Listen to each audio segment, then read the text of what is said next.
Imagine a country that, by almost every traditional measure, has done well, exactly what humanity hopes to achieve. Right. I mean, over a single generation, they build thousands of schools. They double the lifespan of their citizens. They triple the average income. It's a dream scenario. It really is. Yeah. They engineer this economic and social miracle that lifts millions out of poverty and, fundamentally rewrites their place on the global stage. Mm-hmm.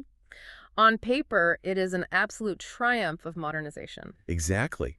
But then, and this is why we're here today, you look a little closer at the national ledger. You adjust the lighting, so to speak. And you realize that a massive, staggering 14.5% of that miracle is, well, it's essentially a mirage. Yeah, it's a phantom number. Right. It's completely devoured by these hidden costs that are silently eroding the foundation of the country, like faster than they can even build it. And it completely upends how we define success. I mean, we are so conditioned to look at the top line revenue, the headline growth. Oh, totally. We love a good GDP bump. Exactly. Well, But we rarely look at the structural hemorrhage happening just beneath the surface. which is exactly why we are jumping into this today. Because you, our listener, brought us a really fascinating challenge. An incredible stack of data, really. Yeah, you're someone who clearly values being well-informed without, drowning in the absolute chaos of information overload. And the sources you provided for this deep dive are just nothing short of incredible. We are looking at global human development trends from 1990 all the way to 2023. Right. You handed us rows and rows of numbers from the United Nations covering the Human Development Index, along with all its adjusted variants. And your mission for us was to focus specifically on tracking the Republic of Turkey against the rest of the world. It is a phenomenal data set. And what makes it so compelling is that it doesn't just tell a story about one nation, It tells the story of the entire 21st century development trap. Exactly. So instead of just reading rows of data to you like a human spreadsheet, because let's be honest, reciting raw CSV files on audio is a surefire way to put anyone to sleep. Yeah, nobody wants that. No one. So we have completely synthesized this raw information. We've structured this deep dive as a sort of custom 15-page academic presentation just for you. And the core mystery of today's deep dive, the real hook here, is unraveling that paradox. Right. Because over the last 30 years, Turkey has skyrocketed into the elite global tier of very high human development. But their actual lived reality is currently suffering that massive 14.5% discount.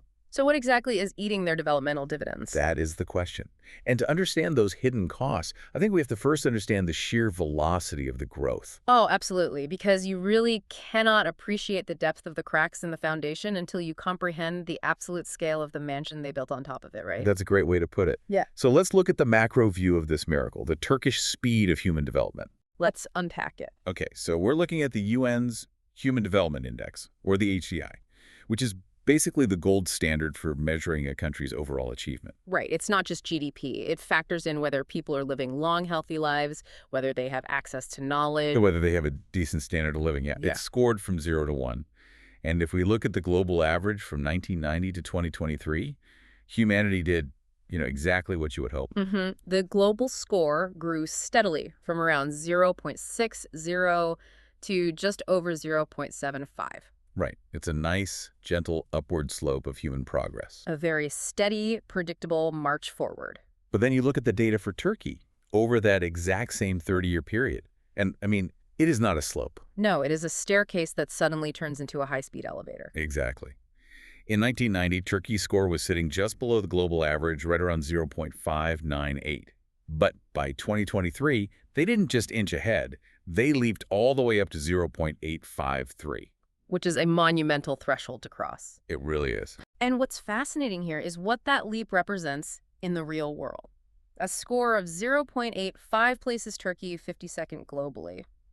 They are now firmly categorized as a country with very high human development. Yeah, that's top tier. Exactly. This isn't just incremental year-over-year tweaking of trade policies. This is a complete economic and social metamorphosis within a single generation. Right. Think about the lived reality of someone born in Turkey in 1990 versus someone born there in 2023. Statistically speaking, they are being born into entirely different societal structures with entirely different horizons of possibility. So the immediate question that jumped out at me when I was reviewing your sources was, well, how did they do it? Right. what fueled the rocket. Yeah, because a leap like that doesn't just happen by accident. And looking at the data, it basically comes down to two massive exponential engines. Simply put, money in school. Let's look at the money first. We're talking about gross national income per capita, and this is adjusted for purchasing power, so we are seeing real-world inflation-adjusted wealth. A crucial distinction, yeah. Right. So in 1990, the average income in Turkey was roughly $12,700. But by 2023, that number exploded to over $34,500. They nearly tripled the average national income in real terms. Tripled it. And when a nation triples its income, we aren't just talking about people having bigger televisions, you know. It's not just consumer goods. Exactly. We are talking about the emergence of a robust middle class. We are talking about improved baseline nutrition, the ability to weather economic shocks. And the capital required to build modern infrastructure. Yeah. It is a fundamental rewiring of daily survival into long-term planning. But the crazy thing is, that income engine is almost overshadowed by what they did with the knowledge pillar. Oh, the education data is wild. This is the part of the data that truly blew my mind. The UN tracks something called expected years of schooling. Right, which is a predictive metric. Yeah, basically how many years of school a child of entrance age can expect to receive if the current educational patterns stay the same. So in 1990, a child in Turkey could expect about 8.9 years of schooling. So they'd make it through elementary, hit middle school, and that was it. The workforce beckoned. Which was incredibly common for emerging economies at the time. Right. The transition from agrarian or light industrial economies requires manual labor more than it requires advanced degrees. But flash forward to 2023. That expected schooling number didn't just creep up. It jumped to an astounding 19.8 years. Nearly 20 years. Nearly 20 years of expected education for the average citizen. And if we connect this to the bigger picture, 20 years covers everything from early childhood, pre-primary education, straight through primary, secondary, and well into the university and postgraduate levels. Yeah. And mechanically, to achieve that, a government has to build a vast labyrinth of physical infrastructure. Yeah. I mean, thousands of schools, universities, technical institutes. Yeah, to train legions of teachers. Exactly. But more importantly, you have to shift the entire cultural and economic expectation of the family unit. Oh, that's a good point. Parents have to be wealthy enough, thanks to that tripled income we just discussed, to actually afford to keep their children out of the labor pool and in the classroom for an extra decade. It's an incredible synergy. I was trying to think of an analogy for this. And it's basically like a student who doesn't just win the lottery and become wealthy overnight, but somehow also manages to simultaneously earn a triple PhD. That's spot on. Yeah. On paper, if you are an economist looking purely at these baseline metrics, the national engines are firing on all cylinders. You have a highly educated, highly capitalized populace. Right. It is the classic textbook execution of the high human development playbook. But Right. here is where we have to pivot and start asking the difficult questions. Because this raises an incredibly important concept for you, the listener, to keep in mind. What happens when a society goes through hypergrowth, but that growth encounters structural bottlenecks? What happens when you pour immense amounts of energy into a system, but the system isn't designed to distribute that energy evenly? And that takes us right into the first major crack in the foundation. When you start pulling apart the averages, you find a glaring paradox regarding the gender divide. The first real fissure in the data. Yeah. The data tracks the Gender Development Index, the GDI, which measures inequalities in those exact same basic dimensions: health, education, and economic command. And a perfect score of 1.0 would mean absolute parity between men and women. Right. And Turkey currently sits at roughly 0.938. Which suggests a gap. Now, a gap of about 6% might not sound catastrophic at first glance, especially for a rapidly developing nation. Sure. What the devil is entirely in the details. Oh, completely. Because when you isolate the specific dimensions, you find a wildly imbalanced pain point, and that is income. Yeah, the income chasm. According to the 2023 data, female gross national income per capita in Turkey is around $21,513. And we must acknowledge the historical context here. That is a massive, life-changing improvement from where female income was in 1990. Absolutely. Back then, it was hovering around just $6,000. Absolutely true. But the gap is the real issue here. Because the male gross national income in 2023 is over $47,500. It is more than double the female income. It's a staggering chasm. And this is where I was genuinely confused looking at the UN data, because how is this mathematically or societally possible in a modernizing economy? It seems contradictory. Exactly. We just established that the expected years of schooling for women has essentially reached parity with men. They are both expecting nearly 20 years in the education system. Mm-hmm. So how can a country have a female population that is going to school for 2 decades, earning advanced degrees, but their actual economic benefit, their real-world wealth, is less than half of the men's? Where is all that education going? Why isn't it translating into a paycheck? That is the exact diagnostic question we need to ask, and the data provides a very clear, very stark answer. Okay, lay it on me. It comes down to a different UN metric, the Gender Inequality Index, or the GII, specifically focusing on the labor market. When we look at the labor force participation rates, the mystery of the missing wealth is entirely solved. As of 2023, the female labor force participation rate in Turkey is a mere 35.8%. Wow, barely over a third. Meanwhile, the male participation rate is over 71%. So to answer my own question about where the education is going, it's going into an economic void. From a purely macroeconomic perspective, yes. Think about the mechanics of this. More than 64% of the adult female population is entirely excluded from the formal labor market. That's a huge portion of the population. Massive. They are not working in recognized wage-earning roles, nor are they actively looking for them. And this creates a massive sociological and economic drag on the nation. Because of the lost potential. Exactly. The government and private families are investing unprecedented resources into educating millions of women to university levels. You are creating a highly capable, highly knowledgeable demographic that could be driving innovation, starting businesses, and expanding the tax base. But then they hit a wall. They hit a structural wall. Systemic barriers prevent that demographic from converting their education into economic power. And what are those barriers typically? Well, the data itself doesn't explicitly list the cultural reasons, but sociologically we know how this works. It's often a combination of intense cultural expectations regarding domestic care and unpaid family labor. Right, the unpaid care economy. Yes, plus a severe lack of subsidized childcare infrastructure that forces women to choose between a career and a family. Add in structural biases and hiring practices, and you get this massive gap. So the engine of education is running at maximum capacity, the fuel is burning, but the transmission simply isn't connected to the wheels of the economy. That is exactly it. That is incredibly frustrating to visualize. You have this army of brilliant, educated minds essentially sidelined from the formal economy. It is.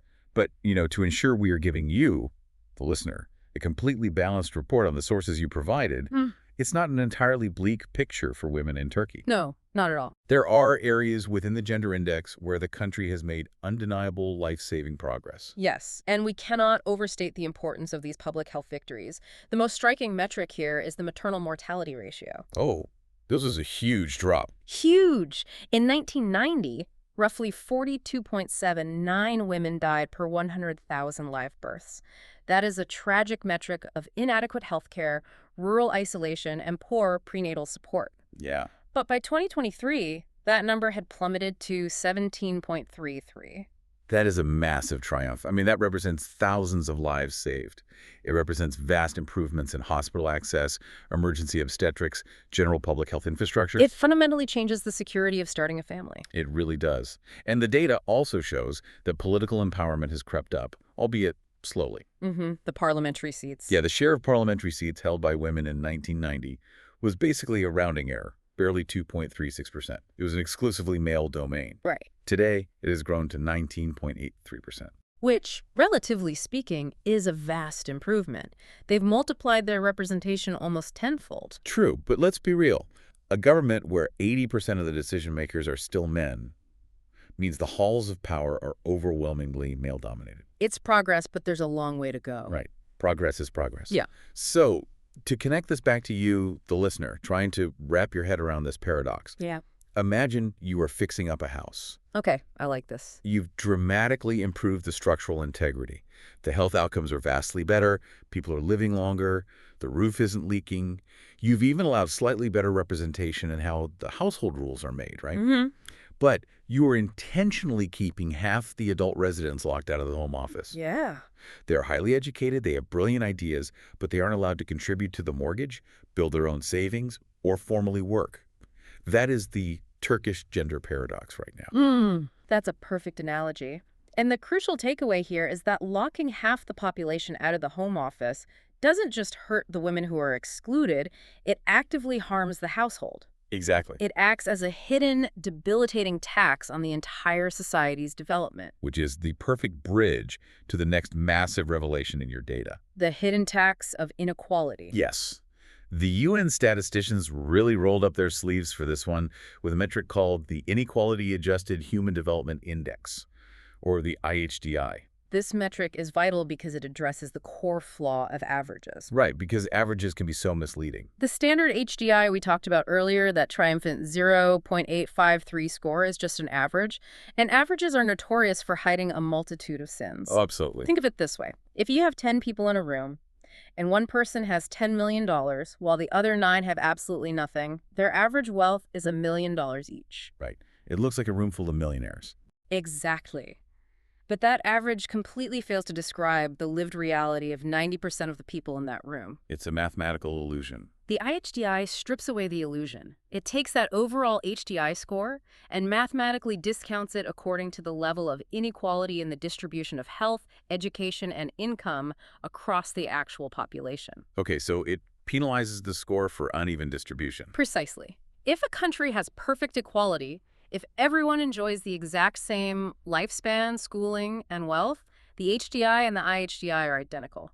But the greater the inequality, the lower the adjusted score falls. And when you apply the mathematical reality of inequality on the ground in Turkey, that polished surface completely shatters. It really does. That 0.853 cascades down to an adjusted score of just 0.708. What's vital to understand here is what that gap represents. It represents a 16.99% loss in human development. Nearly 17%. Almost 17% of Turkey's potential societal progress is being completely eaten by internal inequality. It's literally like paying a 17% tax on your national progress, but the tax doesn't go to building roads or funding schools. It just vanishes into friction. It's pure developmental waste. High-speed growth in Turkey has failed to benefit all citizens equally, creating massive internal friction that constantly drags against their upward momentum. Okay, so if I'm looking at a 17% overall loss, my immediate question is, where is that friction coming from? Are people lacking doctors or schools or paychecks? The data actually breaks this down beautifully. Yeah, the UN breaks down this inequality tax into 3 core dimensions, and the variance between them is wild. Let's look at them. First, we look at inequality in life expectancy at birth. In Turkey, this creates a drag of about 8.1%. Okay. This tells us that there is some disparity in health outcomes, perhaps a gap in the quality of care between major urban centers like Istanbul and the more remote rural eastern provinces. Sure, that makes sense. But overall, an 8% drag is relatively contained for a developing nation. Right. It shows that those public health victories, like reducing maternal mortality, actually reached a pretty wide swath of the population. They built good hospitals, and generally people have access to them. Second, we look at inequality in education. This creates a drag of 12.4%. A bit higher. A bit higher, yes. Yeah. Again, it's not perfect. There are clearly marginalized populations or lower income demographics who aren't getting to fully realize those nearly 20 expected years of schooling. But compared to global averages, 12% isn't catastrophic. The system is functioning for most. But then we hit the third pillar. The heavy anchor. Yes, income inequality. The uneven distribution of wealth in Turkey is dragging the score down by a staggering 28.9%. Let that sink in. Nearly 30%. Nearly 30% of the potential value of Turkey's massive income growth is completely erased by how unequally it is distributed. It is the most severe constraint on Turkey's social equity by a massive margin. It goes right back to that room full of millionaires analogy. Or imagine looking at a neighborhood's average net worth and thinking everyone is thriving, only to walk down the street and realize one guy owns a sprawling multi-million-dollar mansion and the other 99 people are renting single rooms in his basement. That's the reality the index is capturing. The core pain point constraining Turkey right now isn't that they are failing to generate wealth. The miracle is real. They were generating massive amounts of cash. The problem is that the wealth is aggressively pooling at the top. And as we saw with the gender data, it is pooling largely among the male demographic. Exactly. And if we connect this to the bigger picture, income inequality of that magnitude doesn't just cause social friction and resentment. No, it drives behavior. Right. It often drives exactly the kind of relentless, unsustainable economic practices that bring us to the most alarming part of this entire data set. Yeah, this is where the conversation takes a very serious turn. Here is where the data gets really interesting and honestly pretty terrifying. We have reached the climax of this deep dive.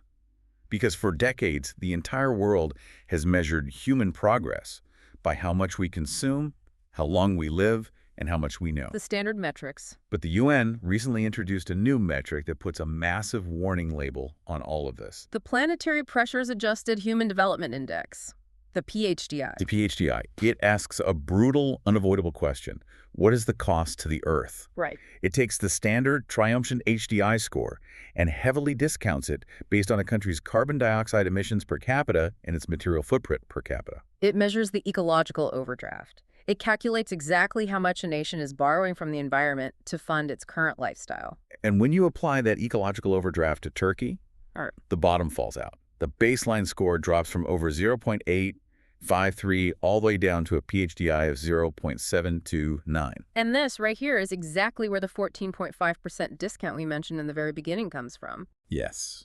The mystery, 14.5%. Turkey is losing 14.5% of its entire human development value because it is putting unbearable, unsustainable pressure on the planet to achieve that growth. This is the most critical warning in the entire data set you provided. What it explicitly tells us is that Turkey's modern miracle is heavily mortgaged.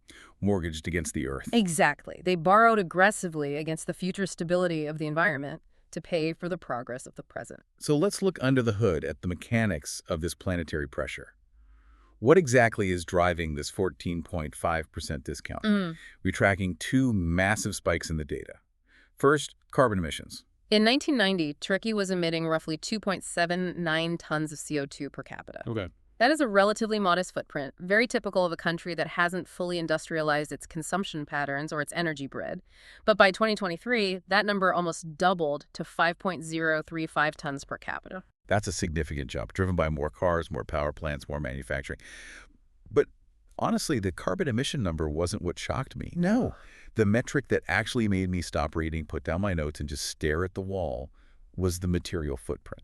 Ah, yes, the material footprint. Before I even read the numbers to the listener, I need you to explain what this actually measures. Because I think when people hear material footprint, they just think of garbage. They think of plastic water bottles in a landfill. Oh, it is so much deeper and heavier than garbage.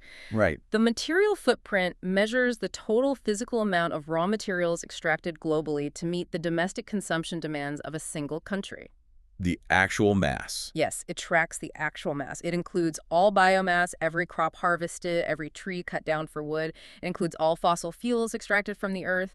It includes all metal ores mined. Wow. And crucially, it includes non-metallic minerals like sand, gravel, and limestone, which are the fundamental ingredients for concrete. Concrete, the building block of cities. Exactly. It is the sheer physical weight of the earth that must be moved, mined, and harvested every single year to support a country's lifestyle and infrastructure. Okay, keeping that definition in mind, the sheer physical weight of the earth. In 1990, Turkey's material footprint was around 8.78 tons per capita. Almost 9 tons of earth moved per person per year, which, again, is somewhat standard for an emerging, lighter economy. But by 2023, that number rocketed to an unbelievable 20.38 tons per capita. He's massive. 20.38 tons per person every single year. It is an almost incomprehensible volume of material to conceptualize. Picture 20 tons of rock, steel, sand, and coal piled up next to every single man, woman, and child in the country year after year. It's apocalyptic when you picture it like that. It represents massive, relentless infrastructure booms. It is the endless construction of multi-lane highways, sprawling airports, and high-rise apartment blocks. It represents a massive increase in personal consumption. Millions of new cars on the road, electronics, heavy appliances. It is the literal, physical manifestation of moving a society from an index score of 0.59 to 0.85. Right. You cannot build that miracle out of thin air. You have to build it out of the earth. Okay, I have to push back here. Or rather, I want to explore the logical defense for this. Let's hear it. I'm looking at these numbers. 20 tons of material, 5 tons of carbon. It sounds catastrophic. But wait, Turkey is a developing nation that modernized incredibly rapidly over a 30-year span. Yes, they did. They didn't just consume this material for fun. They built modern cities. They built universities that keep kids in school for 20 years. They built hospitals that slash maternal mortality rates. True. Isn't a massive spike in material footprint just the inevitable cost of entry into the 21st century? If I think about any country that built modern infrastructure from scratch, doesn't everyone have to pour a mountain of concrete? Doesn't the whole world's data look exactly like this? It's a completely logical question. To build a modern society, you objectively need concrete, steel, and energy. You cannot escape the physics of development. Right.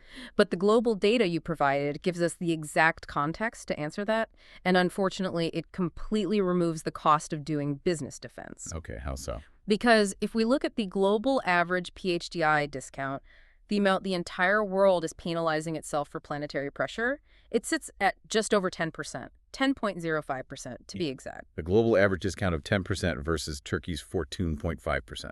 Exactly. Turkey is running an ecological deficit that is roughly 40% higher than the global average. Wow. But the material footprint comparison is where the defense really falls apart.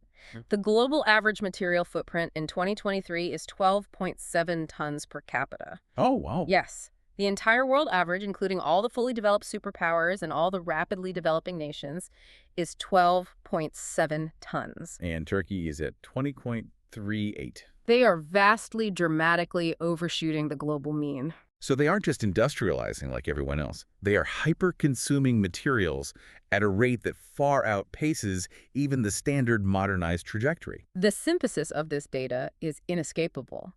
The traditional resource-heavy, concrete-pouring industrialization model that bit Turkey's modern economic miracle has hit an absolute ecological brick wall. It's hit a limit. You cannot mathematically sustain a society that requires 20 tons of raw earth per citizen indefinitely, not without causing catastrophic environmental degradation, water scarcity, soil depletion, extreme weather vulnerability that will eventually turn around and erode the very health and wealth metrics you just spent 30 years trying to build. It's the ultimate snake eating its own tail. Perfectly said. Okay, so what does all this mean?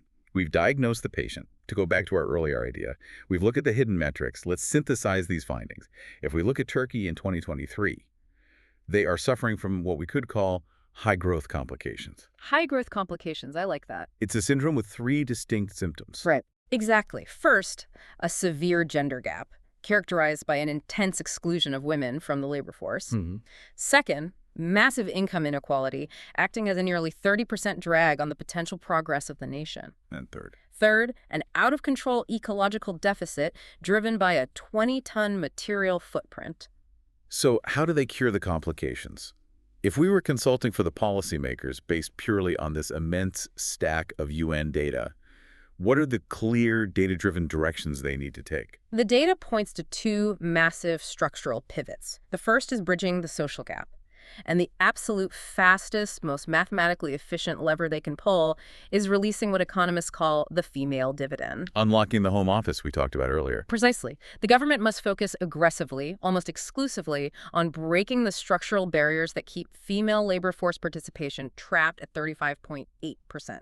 And how do they practically do that? I mean, it's easy to say, harder to do. It requires a multi-pronged attack. It means heavily state-subsidized childcare, so women aren't forced out of the workforce when they have children. Right. It means strict, enforceable mandates for equitable hiring and pay transparency. It requires a fundamental cultural shift regarding the division of domestic unpaid labor. If you can move that 35% closer to the male participation rate of 71%, you immediately start to alleviate the extreme gap between male and female income. And here is the genius of that policy, from what I'm seeing in the numbers. Because income inequality is the single biggest drag on their inequality-adjusted index. At the 28.9% anchor we talked about, fixing the gender participation gap automatically starts fixing the national inequality tax. It's a massive domino effect. Yeah. You power women to work, you drastically raise the national income floor, you distribute the wealth more evenly across households, and boom, you lower the inequality discount. Exactly. The data absolutely proves that gender equity isn't just a moral imperative or a nice-to-have social goal for Turkey. It is the most logical, powerful macroeconomic cure for their internal friction. It's just smart math. It is the key to unlocking the next tier of actual lived human development. Okay, so that addresses the social friction. Yeah. But what about the planet?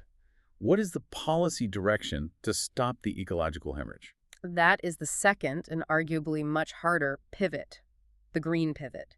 The data demands absolute economic decoupling. Decoupling, meaning separating the concept of economic growth from the reality of environmental destruction. Yes. For the last 30 years, Turkey's growth has been fundamentally coupled to physical extraction.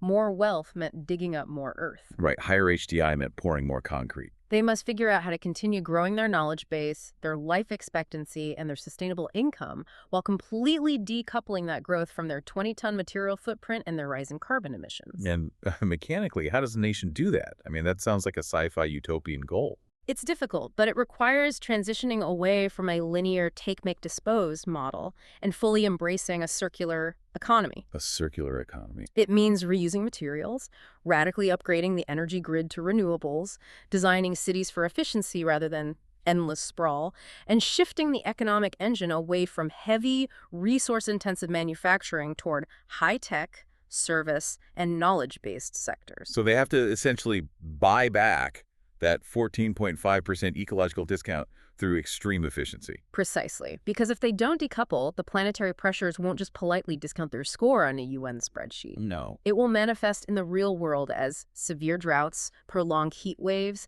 agricultural failures, and supply chain collapses that will physically destroy the human development they've worked so hard to build. The environment is the ultimate creditor. It always collects its debts. It always collects. Which brings us to the end of our deep dive. We've taken you through 30 years of history, millions of complex data points, and some incredibly revealing indices. It's been quite the journey. It really has. When we step back and review the true texture of Turkey's development, it is a profound story of layers. On the polished surface, you have a triumphant, undeniable miracle, an HDI of 0.853, the schools were built, the incomes rose, the lifespans extended. But when you pull back the curtain and adjust that surface score for the human reality on the ground, an IHDI of 0.708, and when you adjust it for the planetary reality, a PHDI of 0.729, the picture is much more complex, much more precarious, and deeply unbalanced. So, as our expert guide through this data, what is the ultimate takeaway for our listener who brought us this challenge? The ultimate takeaway is that we urgently need a paradigm shift in how we view progress itself. For the next 30 years, the question for Turkey, and honestly, for the entire rapidly developing world, is no longer how fast can you run? Right. The data definitively proves that Turkey knows how to sprint. The question now is how steady can you walk? How steady can you walk? True prosperity, no matter how high the GDP climbs or how many state-of-the-art universities you build, is entirely void if it is not inclusive of half your population, and if it is not sustainable for the very earth it sits on. Growth without equity is just friction. Growth without sustainability is just a countdown. It's a profound shift in how we measure success. And it leaves me with a final, somewhat provocative thought for you to mull over as you digest all of this incredible data. Oh, I'm curious. Well, we look at this 14.5% planetary discount today, this massive 17% inequality tax, and we judge modern developing nations by it. We put warning labels on their progress. But what if we had a time machine? If we had these specific, ruthless metrics, the inequality adjustments and the planetary pressures to measure the great empires and superpowers of the past during their absolute peaks of wealth and expansion? Oh, wow. What if we applied the PHDI to the Roman Empire or the British Empire or the industrializing Americas in the 20th century? What would their discount have been? Would it have been 20%? 50%? It would have been astronomical. Are we in the 21st century actually learning how to develop differently, how to build a society that doesn't cannibalize its own people and its own land? Or are we just attaching more precise, UN-certified decimal points to the exact same ancient cycles of boom and hidden bust? That is the ultimate uncomfortable question this data forces all of us to ask. To our listener, thank you. You brought an incredible, challenging stack of data to the table today. It forced us to look past the shiny surface of a modern miracle and see the massive, grinding machinery underneath. We hope this custom deep dive gave you the clarity and the depth you were looking for. Keep questioning the averages, keep looking for the hidden taxes in the data, and we'll see you on the next deep dive.